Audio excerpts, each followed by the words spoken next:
Rania menggendong rapi setumpuk pakaian hasil jahitannya, lalu mengetuk pintu rumah pelanggannya dengan sopan. Seorang ibu parubaya keluar dan menatapnya dengan pandangan aneh. Tanpa basa-basi, ibu itu langsung memberondong Rania dengan kata-kata kasar. "Aku rasa ini terakhir kali aku jahit baju ke kamu," katanya tajam. "Maaf ya, aku gak mau energi wanita kotor nempel ke baju-baju keluargaku." Rania tertegun. "Maaf bu, maksud ibu apa?" Ibu itu mendengus sambil menyilangkan tangan. "Kamu tahu maksudku, jangan pura-pura polos. Kampung ini kecil." Gosip cepat menyebar. "Katanya kamu kerja di rumah bordil, jual diri, menjajakan tubuh demi uang." Rania mengerjap, napasnya tercekat. Jantungnya berdegup kencang. Matanya membelalak. Ia nyaris tak percaya dengan apa yang baru saja didengarnya. "Ya Allah," batinnya lirih. "Baru saja aku berpikir untuk menjual diriku demi membebaskan adikku. Hal itu belum terjadi, tapi sudah ada yang menuduh aku seperti ini.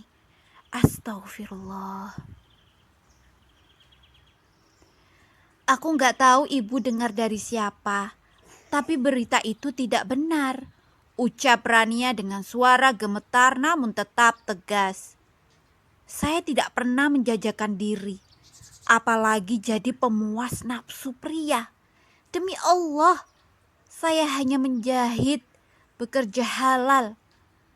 Namun ibu itu hanya mengibaskan tangan dengan wajah penuh jijik, seolah menepis setiap kata-kata Rania. "Sudahlah Rania, orang kampung sini bukan bodoh.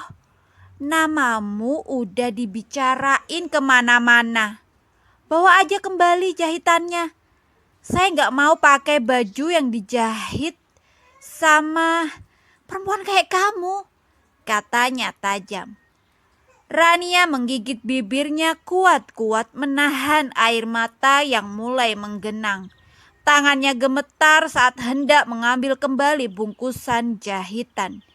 Namun sebelum Rania pergi, ibu itu mengeluarkan 2 lembar uang dari dompetnya dan menyodorkannya. "Ini 200.000 untuk jasamu. Saya masih cukup punya hati buat bayar kerja kamu," ucapnya sinis. "Tapi setelah ini, jangan datang-datang lagi ke rumah saya. Jangan hubungi saya. Saya tidak mau nama baik keluarga saya tercoreng karena berhubungan dengan kupu-kupu malam seperti kamu." Ia menerima uang itu tanpa berkata sepatah kata pun. Kemudian membalikkan badan dan melangkah pergi. Bahunya bergetar menahan tangis.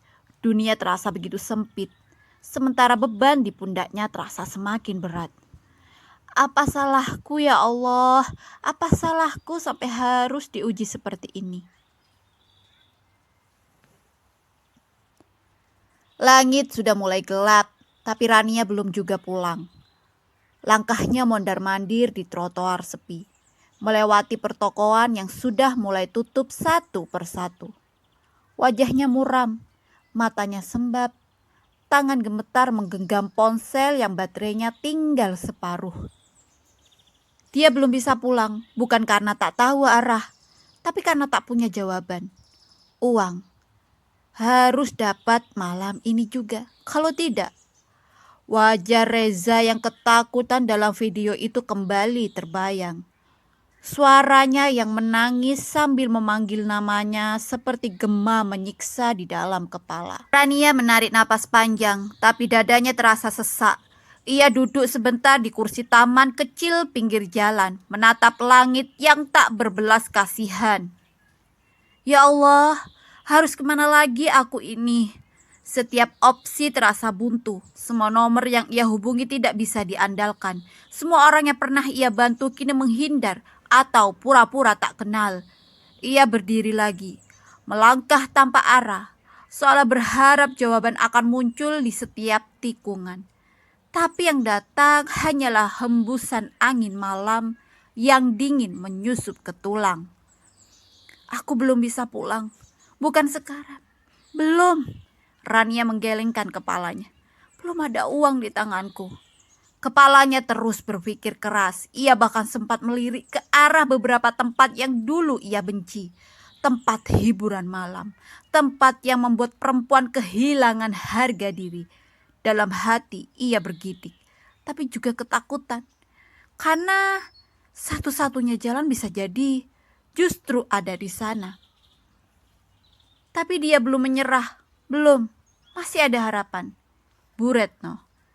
Dengan langkah cepat, ia arahkan kakinya ke rumah wanita itu. Masih berharap, masih berdoa sebelum semuanya benar-benar gelap. Rumah Bu Retno berdiri sederhana di ujung gang kecil. Tamaram cahaya lampu gantung menyambut langkah Rania yang gemetar. Ia menelan ludah, ragu sejenak sebelum mengetuk pintu. Tok, tok. Beberapa detik kemudian pintu dibuka. Wajah Bu Retno langsung berubah khawatir begitu melihat kondisi Rania. Kusut, mata sembab, bibir pucat. Rania, astagfirullah, kamu kenapa nak? Tanpa mampu menjawab, Rania langsung jatuh ke pelukan Bu Retno. Tangisnya pecah, tertahan sejak pagi. Akhirnya runtuh juga malam ini. Saya butuh bantuan, Bu. Suara Rania parau nyaris tak terdengar. Bu Retno menuntunnya masuk, duduk di ruang tamu yang hangat dan tenang.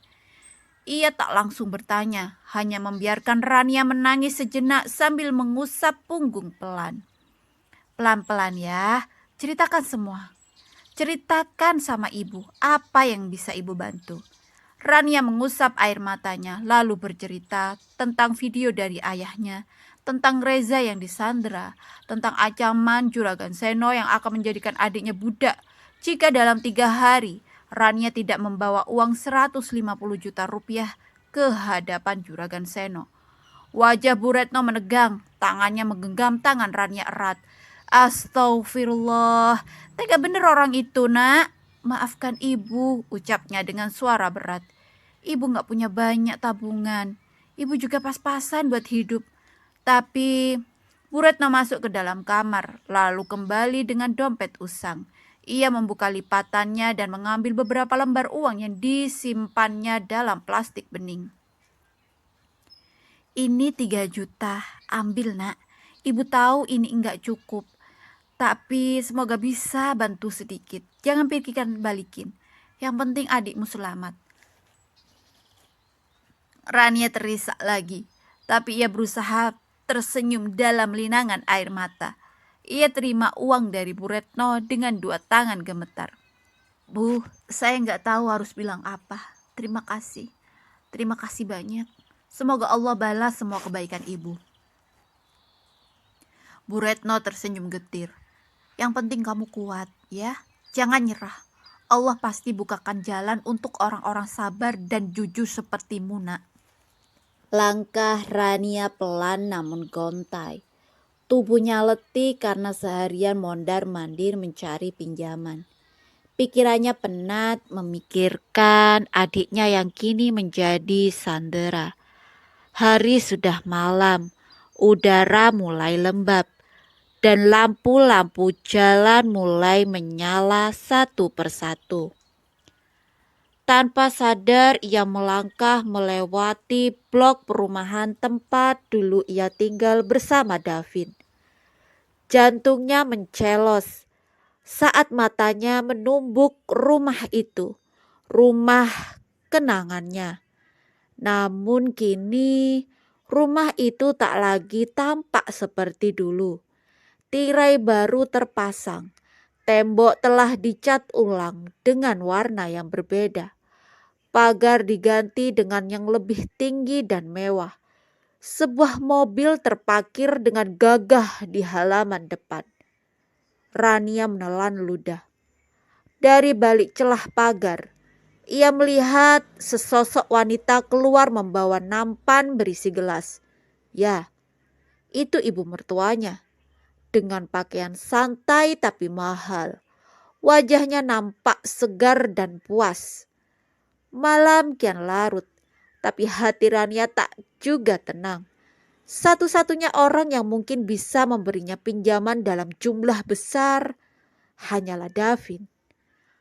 Meski hatinya perih, meski harga dirinya tercabik-cabik demi adiknya, Rania menyingkirkan gengsi. Dengan tangan gemetar, ia mengetik nomor Davin. Nomor yang Anda tuju sedang tidak aktif. Rania menutup wajahnya sejenak. Napasnya berat, tapi ia belum mau menyerah. Kalau dia tak bisa dihubungi, aku akan datangi langsung. Batinnya penuh tekad. Ia melangkah cepat menuju rumah yang pernah ia tinggali bersama Davin. Rumah yang kini terasa asing baginya. Sesampainya di depan pagar, ia mengetuk pelan, lalu sedikit lebih keras. Tak lama, pintu terbuka. Dan di sana berdiri seseorang yang selama ini selalu membuatnya merasa kecil. Ibu Davin. Tatapan tajam wanita itu langsung menusuk.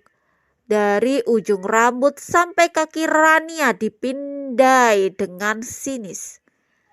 Apalagi kamu datang ke sini malam-malam begini? Perempuan gak tahu diri. Sudah ditendang keluar masih saja kembali ke sini. Sekarang mau apa lagi? Suaranya tinggi, ketus, penuh caci. Rania menarik napas panjang mencoba menahan getar suaranya. Saya ingin bertemu Davin. Ada hal penting yang harus saya bicarakan. Wanita itu menyimpitkan mata, lalu menyeringai penuh ejekan. Davin, kamu pikir dia masih mau ketemu kamu? Dengar ya, Davin sekarang tinggal di apartemen Luna. Kamu tahu kan siapa Luna? Calon istrinya. Ibu mertuanya melipat tangan di dada, mendekat selangkah dengan tatapan menantang. Jadi kamu gak usah cari-cari dia lagi. Jangan ganggu hidupnya. Kamu itu masa lalu. Jangan halangi Davin sama Luna. Mereka itu pasangan yang pantas. Sama-sama terhormat. Bukan kayak kamu. Rania menggeleng pelan. Suaranya lirih namun tegas. Saya gak ada niatan menghalangi Davin dan Luna, Bu. Saya juga gak mau ganggu hidup mereka. Saya datang ke sini bukan karena itu. Matanya mulai berkaca-kaca tapi ia tetap berdiri tegak. Rania menunduk sejenak lalu memberanikan diri bicara. Saya butuh bantuan, Bu. Adik saya disandra rentenir. Saya butuh uang buat nebus dia sebelum hal buruk terjadi. Ibu Davin mendengus lalu tertawa sinis. Rentenir. Hah, cocok. Akhirnya kamu ngaku juga dari keluarga sampah. Rania menggigit bibir menahan air mata. Tolong Bu, saya cuma butuh bantuan. Ini soal nyawa. Suasana mendadak hening. Tapi hanya sejenak. Karena wanita itu mendengus keras lalu tertawa sinis. Nyawa? Dia menyeringai. Kamu pikir saya peduli? Adik kamu bukan siapa-siapa saya. Kamu juga bukan siapa-siapa lagi di keluarga ini. Mau kamu minta tolong sampai sujud pun, saya nggak bakal kasih. Sana, cari bantuan di tempat lain. Rania bersikeras. Bu, saya mohon. Saya nggak tahu lagi harus minta bantuan ke siapa. Saya cuma punya waktu 3 hari. Tatapan ibu mertuanya tetap dingin. Ia menatap Rania seperti sampah yang tak layak berdiri di hadapannya. Tapi kemudian ibu Davin mengeluarkan selembar uang 500.000 dari dompetnya. Ia melempar uang itu ke lantai, tepat di depan kaki Rania. Nih, uang buat pelacur seperti kamu. Kalau kamu mau ambil, ambil uang itu. Pakai mulutmu, kayak anjing yang kelaparan. Rania membeku. Dunia seakan berhenti berputar. Wajahnya menegang, matanya berair. Tapi ia tetap tegak berdiri. Ia menatap uang itu di lantai. Lalu menatap mata Ibu Davin dengan dingin. Saya datang untuk menyelamatkan adik saya, ucapnya lirih namun tegas. Kalau ini harga yang harus saya bayar untuk menyelamatkannya, saya akan lakukan. Perlahan Rania berlutut. Ia tahu harga dirinya sedang diinjak-injak. Tapi adiknya jauh lebih berharga dari harga dirinya malam ini. Setelah beberapa detik hening, Rania perlahan memungut uang itu dengan tangannya, bukan mulutnya. Ia berdiri tegak kembali, menatap ibu mertuanya lurus-lurus. Terima kasih atas bantuannya, Bu. Lalu dengan air mata yang jatuh pelan, Rania melangkah pergi dari rumah itu, membawa 500.000 dengan secuil kehormatan yang tetap ia pertahankan.